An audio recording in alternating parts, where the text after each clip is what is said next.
Genius genius और genius Rishabh Pant हैं absolute genius और superstar. India Australia test match के दूसरे दिन आज लगभग 500 गेंदें यानी 83 ओवर्स का खेल हुआ और उन 500 में से 460 बॉल्स एक तरफ और जो 33 बॉल्स ऋषभ पंत ने खेली हैं वो एक तरफ, क्योंकि इतनी इंपैक्टफुल बारी की है ऋषभ पंत ने। 33 बॉल्स पर 64 रन्स करके टीम इंडिया को मैच में कमबैक करवा दिया है। आप इमेजिन करें कि आपका सामना है मिचेल स्टार्क, स्कॉट बॉलैंड और पैट कमिंस से और आप उनके अगेंस्ट 19 गेंदों पर 40 रन की बारी खेल रहे हैं। और इतनी fearless cricket, despite of the fact कि इतनी तनकीद की जाती है ऋषभ पंत पे, उनका कोई मुकाबला नहीं है। उनके इस माइंडसेट का कोई मुकाबला नहीं है। जिस किस्म की अप्रोच आज उन्होंने दिखाई है, यानी स्कॉट बॉलैंड गेंद कर रहे हैं 140-42 पर और उन्होंने 3 विकेटें भी ली हैं। आप निकल कर उन्हें चार्ज करके स्ट्रेट डाउन द ग्राउंड खेल रहे हैं। फिर मिचेल स्टार्क को आप विकेटों से उठाकर फ्लिक कर रहे हैं, मिड विकेट पे छक्का मार रहे हैं, पैट कमिंस को स्क्वायर ड्राइव कर रहे हैं, कवर ड्राइव कर रहे हैं। यानी क्या बैटिंग परफॉर्मेंस दिखाई है भाई आज ऋषभ पंत ने। उन्होंने विराट कोहली, जयसवाल, केएल राहुल, रेड्डी सब प्लेयर्स को बताया है कि अगर आपको रन्स करने हैं तो आपको ऑर्थोडॉक्स के बजाय अनऑर्थोडॉक्स, अनकन्वेंशनल तरीके भी अडॉप्ट करने पड़ सकते हैं, क्योंकि जितनी मुश्किल में टीम इंडिया थी, विकेटें भी गिर रही थी, रन्स भी नहीं आ रहे थे। तो पंत ने एक काम तो किया कि 5 ओवर के अंदर अंदर 60 रन की जो बारी है वो खेलकर इंडिया को लीड दिला दी है। और at the end of day 2 मामला या मार्का बहुत इवन स्टीवंस है।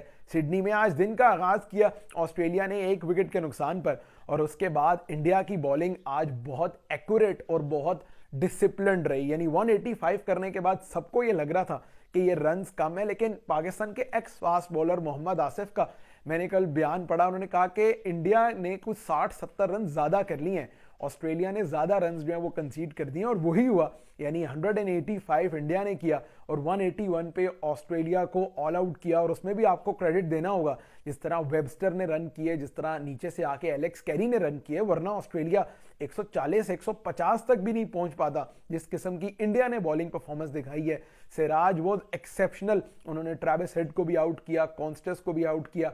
Bumrah was too good before his injury concern, उनको भी जो है वो ऑब्वियसली इंडिया के लिए बहुत बड़ा इंजरी स्केयर है। जिस तरह पाकिस्तान का साइम का आज इंजरी इशू बना कल, उस तरह इंडिया का बुमराह का इंजरी इशू भी था, but he left the field. लेकिन अच्छी बात इंडियन टीम के पर्सपेक्टिव से ये है कि वो वापस आए, उन्होंने आकर जो है वो टीम को ज्वाइन कर लिया ड्रेसिंग रूम में।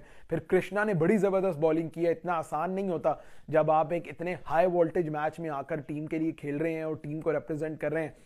स्टेक्स बहुत ज्यादा आए हैं, आउटसाइड नॉइज बहुत ज्यादा है और उस तरह की सिचुएशन में बहुत जबरदस्त परफॉर्म किया था कृष्णा ने। फिर आगे बढ़ते हैं जनाब, जब 181 पे ऑल आउट किया इंडिया ने ऑस्ट्रेलिया को, देन वी वर एक्सपेक्टिंग के बैटिंग इंडिया की तरफ से बेहतर होगी, बट केएल राहुल यार वो बहुत ज्यादा डिसमिसिव दिखाई दे रहे हैं। जिस किस्म की उनकी बैटिंग फॉर्म चल रही है, एक आध इनिंग्स उनकी अच्छी लगी है बॉर्डर गवास्कर ट्रॉफी में, उसके अलावा वो बहुत ही फ्लॉप और बहुत ही फ्लॉड चले हैं। और जिस तरह उन्हें आउट किया बॉलैंड ने, फिर जयसवाल मुझे लगता है वो भी अपनी गलती से आउट हुए। विराट कोहली के लिए तो नाइटमेयर बन गया आउटसाइड ऑफ स्टंप का चैनल, यानी वही 4th स्टंप 5th स्टंप पोक करते हुए आउट हो रहे हैं थ्रू आउट द सीरीज।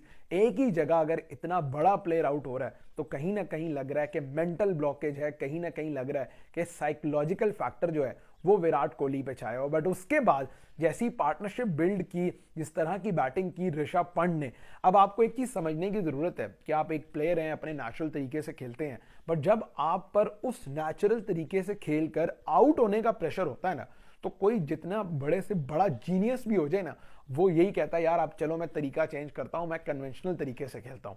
लेकिन जनाब क्या बात है ऋषभ पंत की कि वो निकल कर अभी भी मार रहे हैं। पिछले मैच में वो आउट हुए तो सुनील गावस्कर ने कहा, उन पर तनकीद की कि स्टूपिड और इस तरह के जो है वो उन्होंने रिमार्क्स दिए। तो आज सबको कहना पड़ेगा genius, absolutely genius. But all in all India को अब इस लीड को एक्सटेंड करना है। 145 की लीड है at the end of day 2 और अगर आपको सिडनी में टेस्ट मैच जीतना है तो कम से कम भी 250 की लीड आपको चाहिए। अगर चाहिए विकेट मुश्किल है, बट डू नॉट फॉरगेट कि ऑस्ट्रेलिया के पास लेबुशेन, स्टीव स्मिथ और सबसे बढ़ के इंडिया के लिए all time biggest nightmare Travis head मौजूद हैं, ऑस्ट्रेलिया के लिए वेबस्टर भी हैं, उनके ओपनर्स भी सैम कॉन्स्टेंस जो है आपने उन्हें भी लाइट नहीं लेना। सो फिर India has to make sure कि कम से कम 240-250 की लीड लें, और मुझे लगता है कि कल ये सिडनी टेस्ट का जो है वो फैसला हो जाएगा। बट इंडिया के लिए सबसे क्रूशल चीज बड़ी लीड लेना और ये दुआ करना है कि जसप्रीत बुमराह फिट हो, और जिस तरह उन्होंने कोई 30-32 आउट किए हैं इस सीरीज में, वो अपने